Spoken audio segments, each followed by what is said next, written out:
نحمدہ ونصلی علی رسولہ الکریم۔ 14ویں پارے کا خلاصہ آج پیش خدمت ہے۔ 14ویں پارے کا آغاز ہوتا ہے ربما یود الذین کفروا لو کانوا مسلمین۔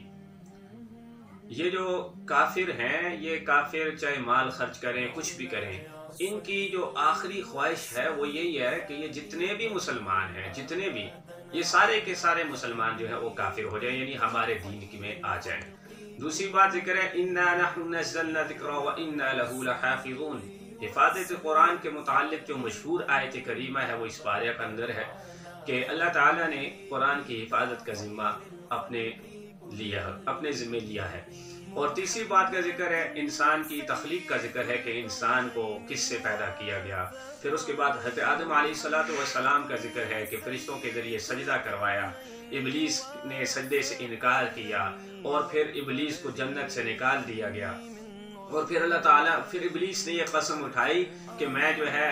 تیرے بندوں کو گمراہ کروں گا، تو اللہ نے فرمایا کہ تو میرے بندوں کو گمراہ نہیں کر سکتا۔ یعنی میرے بندوں سے مراد ساری کائنات، مطلب جتنے بھی انسان ہیں اللہ کے بندے ہیں، لیکن یہاں بھی مراد میرے بندوں سے وہ بندے مراد ہیں جو رب کو مانتے ہیں لیکن ساتھ میں رب کی بھی مانتے ہیں۔ تو ایسے بندوں کو جو ہے وہ شیطان گمراہ نہیں کر سکتا۔ اس کے بعد جو ہے مختلف اقوام کا ذکر ہے اور نبی پاک صلی اللہ علیہ وسلم کو تسلی دی گئی ہے اور ساتھ میں حکم دیا گیا کہ آپ اپنے رب کی تسبیح بیان کیجئے، تحمید بیان کیجئے، سجدہ کیجئے، یعنی نماز ادا کیجئے، اور آخر دم تک جو ہے وہ یعنی جب تک آپ کی زندگی ہے اپنے رب کی بندگی بیان کیجئے۔ اس کے بعد جو ہے سورۃ النحل کا آغاز ہوتا ہے۔ آغاز میں اللہ تعالیٰ جو ہے وہ انسان کو اس بات کی دعوت دیتے ہیں کہ انسان تو اپنی پیدائش پہ غور کر کہ اللہ تعالیٰ نے تجھے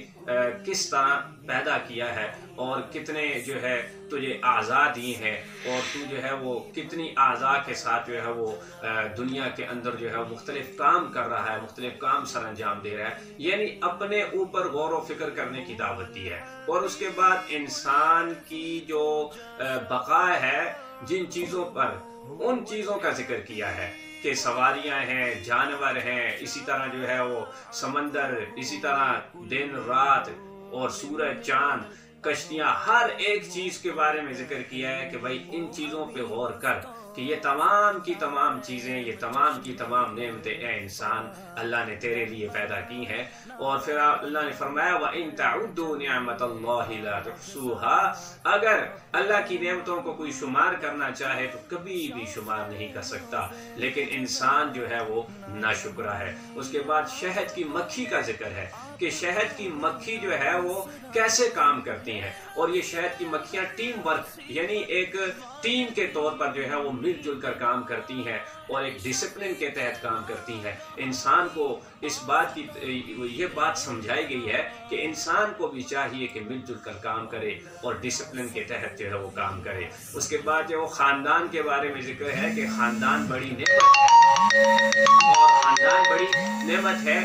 یعنی اس کو ایک نعمت قرار دیا گیا ہے کہ آپ کا ایک خاندان ہو، بہن بھائی ہوں، والدین ہوں،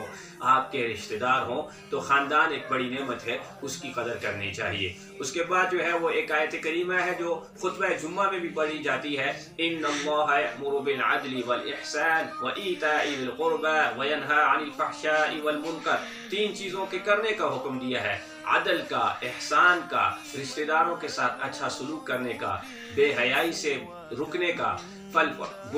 برائی سے رکنے کا، اسی طرح ظلم و زیادتی سے رکنے کا حکم دیا گیا ہے۔ اصلاح معاشرہ کے حوالے سے یہ 6 باتیں بتائی گئی ہیں۔ اگر کوئی معاشرہ ان 6 باتوں پہ عمل پیرا ہو جائے تو معاشرہ جو ہے در حقیقت ایک کامیاب اور مثالی معاشرہ بن جاتا ہے۔ اس کے بعد جو ہے ایک ادب کا ذکر ہے کہ جب بھی آپ قرآن پاک پڑھنا چاہیں وَإِذَا قَرَأْتَ الْقُرْآنَ فَاسْتَعِذْ بِاللَّهِ مِنَ الشَّيْطَانِ الرَّجِيمِ، قرآن پاک کی تلاوت شروع کرنے سے پہلے جو ہے وہ تعوذ یعنی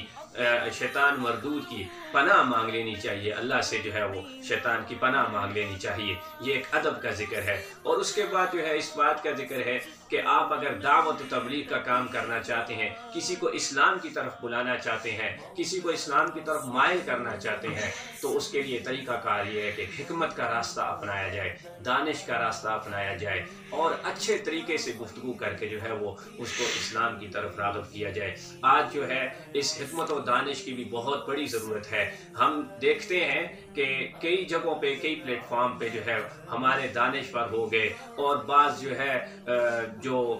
جن کے اوپر جو ہے وہ لیبل لگا ہوا ہے مذہب کا، وہ گفتگو اس طرح کی کرتے ہیں جیسے جو ہے وہ جیسے کوئی ان پڑھ آدمی جو ہے گفتگو کر رہا ہے۔ ہمیں چاہیے کہ اپنی گفتگو کے اندر ہم شائستہ زبان کا استعمال کریں، ہم مہذب زبان کا استعمال کریں، تہذیب والے الفاظ استعمال کریں، اور ایسی گفتگو کریں جس سے دوسرے کی تحقیر نہ ہو، ایسی گفتگو کریں جس سے دوسرے کی دل آزاری نہ ہو، ایسی گفتگو کریں جس کو جو ہے وہ